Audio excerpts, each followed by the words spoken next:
How you doing? I'm Bryant Siono here at Federa Factory, bass player and the musical director with Jennifer Lopez. Man, my transition musically was from keyboard to bass because I used to be a keyboard player, and I started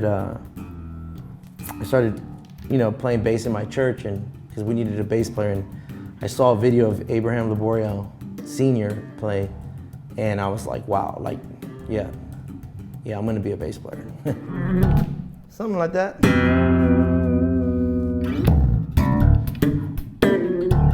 Music at the house was always funky stuff, man. Like a lot of like Sly and the Family Stone. I actually brought that into my house. My parents didn't even listen to that, but I always gravitated towards like that 70s funk, like that whole era. It was like Tower of Power. There were so many different type of funk. It was Tower of Power, Earth, Wind and Fire. You had Sly and the Family Stone. You had James Brown. It was just so much funky stuff, and I just always gravitated towards that, and that was like what I listened to in my house like all the time growing up. All my friends would make fun of me. They would all listen to hip hop and rap, and I was like listening to Earth, Wind and Fire.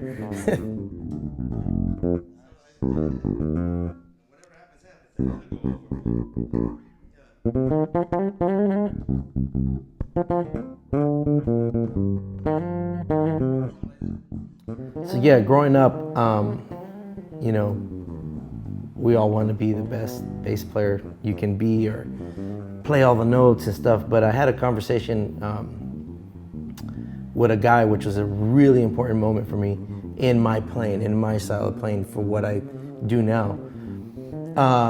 He asked me, he's like, man, you're really good. I was a kid, you're really good. What do you want to be? And I just told him, man, I just want to be one of the cats. Like, I just want to be known as one of the cats. And he was like, man, don't forget to write a song too. And man, that really affected me. And it affected my playing too, because you start listening to records like Earth, Wind and Fire, Tower of Power, and it was just all parts. You know, and I really gravitated towards that, and it was just like, oh man, like I want to write songs. Okay, in order for me to write songs, we got to play records, and records are played like this. And then that's helped me with directing artists, because ultimately what we're trying to do is recreate the record as well as we can. Man, one of my dream gigs, it's funny.